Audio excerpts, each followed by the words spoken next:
Hello and welcome back to Can. I know it's been a while since we chatted last, but things are still moving along at Can, and as a matter of fact, they are actually moving along quite well. Today I did a update of the colony list, and I would like to share that information so that you can continue to see our progress here. We are doing really well. This is the current colony list, and in this row you'll see the names of the colony cats and their age, whether they're adults or kittens. Here is where I put their location. DC is for deceased. TBD is for we don't know, we're waiting to see if they come back. Then we have some that are unknown if they will come back. They've been missing a while, and I marked the date. And then C is just in the colony. And then, we have other information like, what they look like and what mother gave birth to them if their mother is in the colony. And most importantly, reproductive status.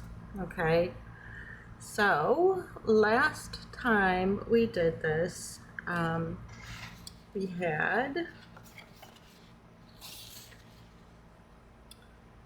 had only 10 fixed, and now we are up to 15, and we are down to only 7 whole cats that are not yet fixed in the colony. We are down to just 3 adoptable kittens, and adopted has not changed. So we are definitely making improvement. And I have the date that we updated and all that stuff. Yeah, we are definitely getting there. So with just 7 whole cats left to be neutered or spayed, that's going to shrink yet again here in just a couple of weeks. We do have 2 appointments for a neuter, and then the week after 2 appointments for a spay, and those will take place at NEAHS. So this number will go down to 3 here in the next few weeks. So I'm really proud of the efforts that we have put in on this project and continue to work on. Now, after this number of whole cats within the colony changes to just 0 or maybe 1 or 2, the area, the zone we call it, is here at my location. So when this number changes and gets down there to basically nothing, then we can expand that zone and just keep expanding our zone as we go. That's how the community cat program works. You start a zone and expand out from there, while continuing to maintain your numbers in each zone that you have expanded out to.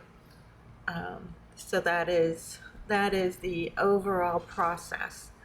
And after this zone, we will either move into the neighborhood behind the fence, which is behind the lot I am on, or we will move to the other side of the park. It all depends on reception of the residents in those zones, and how they whether they accept services or not.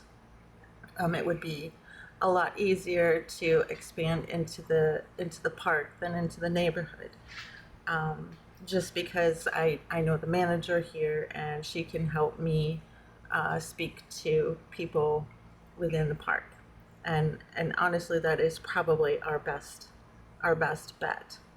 Um, and we'll just keep working it and working it until uh, we are out and about within the greater community. That is a hope. Um, Now, that being said, we really do have a couple of asks, um, and those are that you would share videos and watch our videos. I know there's not a whole lot of new content, but when we do have videos out, I appreciate you viewing them. That really makes a difference for us. Spread the word if you're local. On the work that we are doing. We don't take in any cats. The adoptable kittens we have were just found while in the TNR process, and belonged to cats within the zone, and those are usually placed through rescues or local shelters.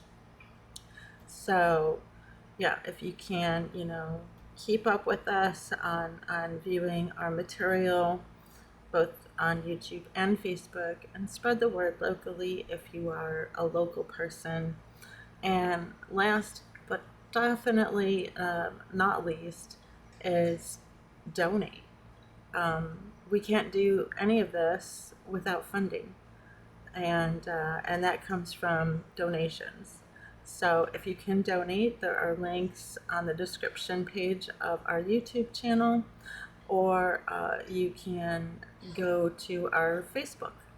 So I think that pretty much sums it up, and I really am excited to share this because it's it feels like something that was previously thought to be impossible, and we didn't think, or at least I didn't think, that we would ever get this far, and here we are. So it's definitely wonderful, and we really, really want to keep this going and get it moved out into the community so that we can prevent more suffering there.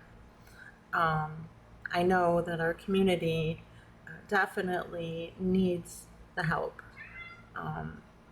We have a crisis with overpopulation of cats. Oh. And and so they definitely need help. But I can't really do that without funding. And that is, right now, funding is our biggest roadblock. Some of the things we need funding for are our veterinary fund for sick and injured cats, our building fund. We desperately need to have a physical location, and of course, our spay and neuter fund.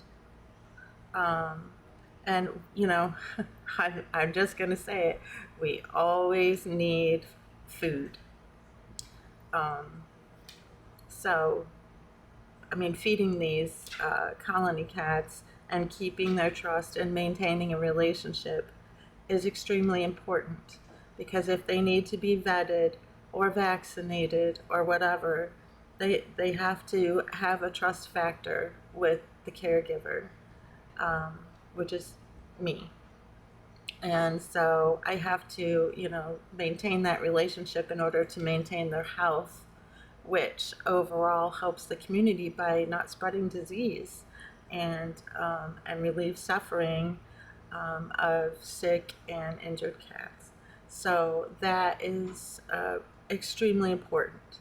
So if you all could share this information and maybe lend a hand, either financially or sending food or whatever, we would so appreciate the help, because we want to keep this going. We want to be able to offer more service to our community here in northeastern Arkansas.